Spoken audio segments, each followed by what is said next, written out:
What would you do if you had Chris's preferences and $12 worth of income? How would you allocate your limited income over all the possibilities available to you? Would you buy more toys, more snacks, a lot of one or the other, or a balanced combination? How do economists figure out what consumers are going to do, given their preferences and given the constraints of income and price? We're going to put the indifference curves that represent preferences together with the budget constraint, which represents opportunities, to show you how economists think about consumer optimization. Consumer optimization is the behavior of households trying to maximize satisfaction subject to the constraints of income and prices. So let's take a look now at the graph that we've developed. First, we have this dark line, which you'll recall represents the budget constraint. That is, it represents all the combinations of toys and snacks that the consumer can buy given the limited income and the price of the two goods. My axes aren't labeled here, so it doesn't look like I have a meaningful graph. Someone's going to have to give me a label. Let's see. There's a snack, so we'll label the vertical axis with snacks. And here's a toy, so we'll label the horizontal axis with toys. Make sure that your axes are always labeled, otherwise your graphs are meaningless. Now, here we have the representation of the consumer's feasibility set. That is, the opportunities that the consumer has given income and prices. So if you spend all of your income on snacks at a price of $1 per snack and an income of $12, you can buy 12 snacks.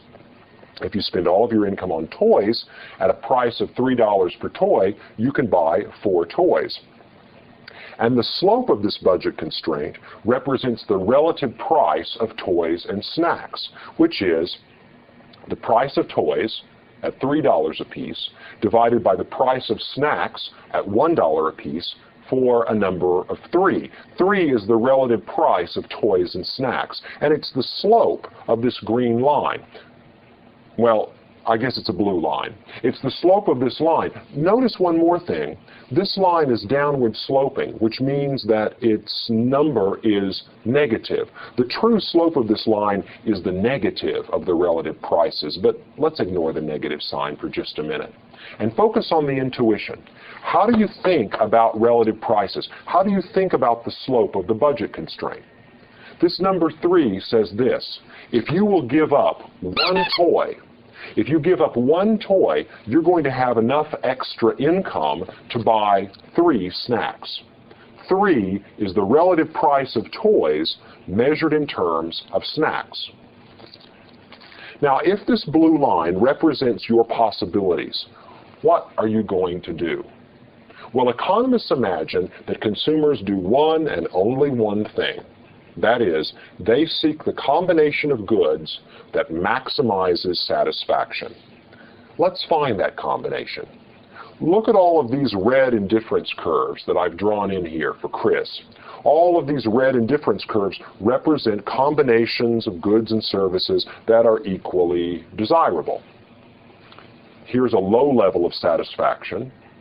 This level of satisfaction on this indifference curve to the northeast represents an improvement, and you can do even better by going way, way up here to the far northeast. The further to the northeast you go, the better off you are, because more is better in this model. Now, I could go in and label these indifference curves. It looks like I've labeled this one U0.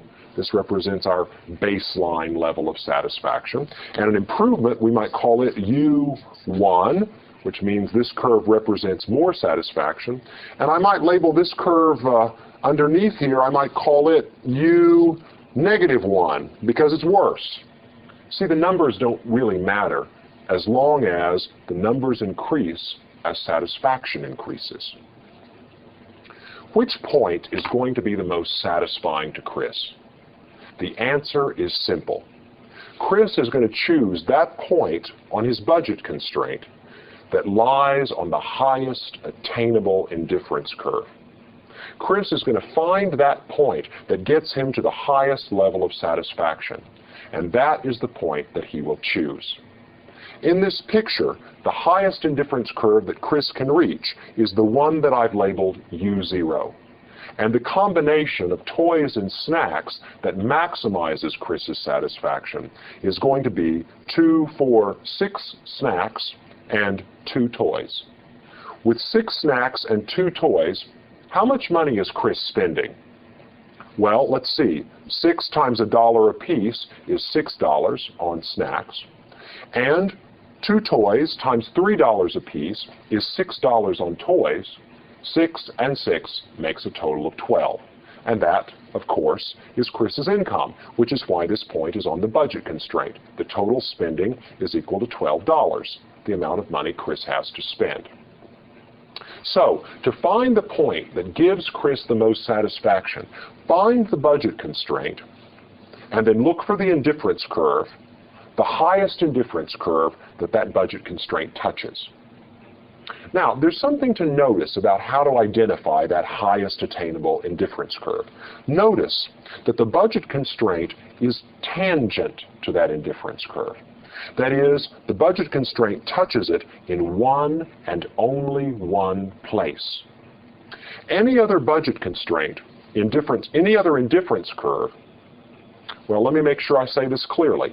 Any other indifference curve that touches this budget constraint will touch it in 2 places.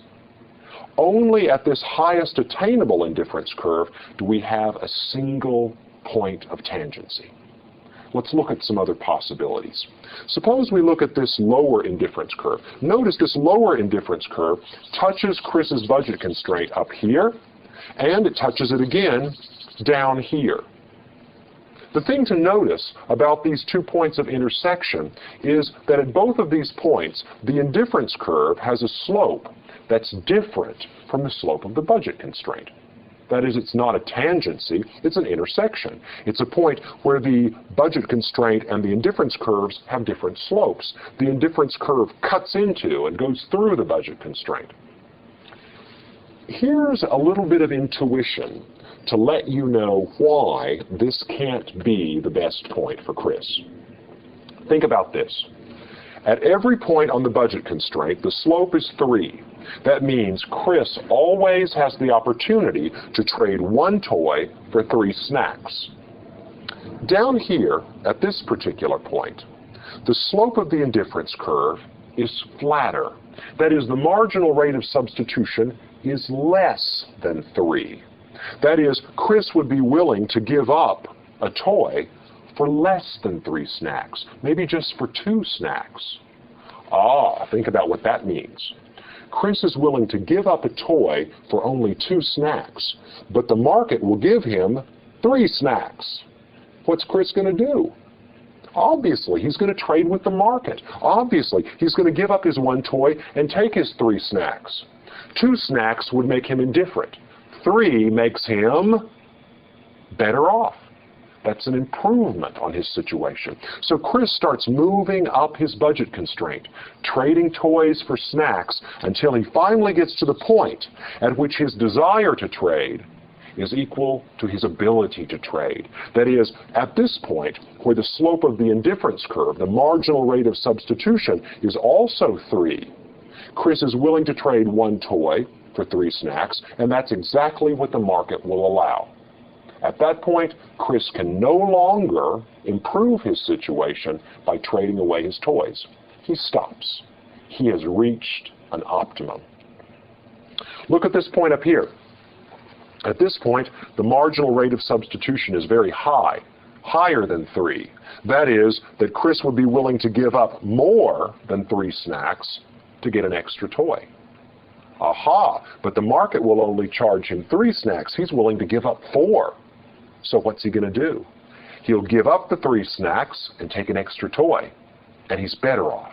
He's better off because he was willing to give up 4 snacks, but he only had to give up 3. That is, he pockets an extra snack as he moves down the budget constraint.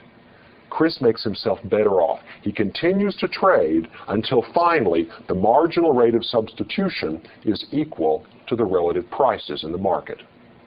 So there you have it. The condition for consumer optimum, the condition for maximizing satisfaction, is that the marginal rate of substitution is equal to the relative prices of the goods in the market. At that point, an indifference curve is tangent to the budget constraint.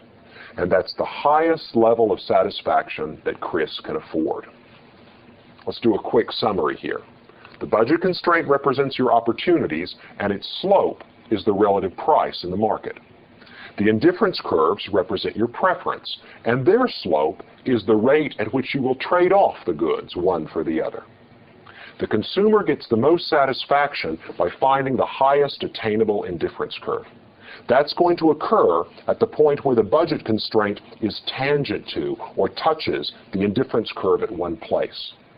The interesting thing about that point is that's the place where the relative prices are equal to the marginal rate of substitution, the slope of the indifference curve. That's the point at which the rate at which the consumer is willing to trade is equal to the rate at which the market will allow him to trade. Now, let's mess with that budget constraint and see how the optimum point moves around as prices change. This will get us a demand curve.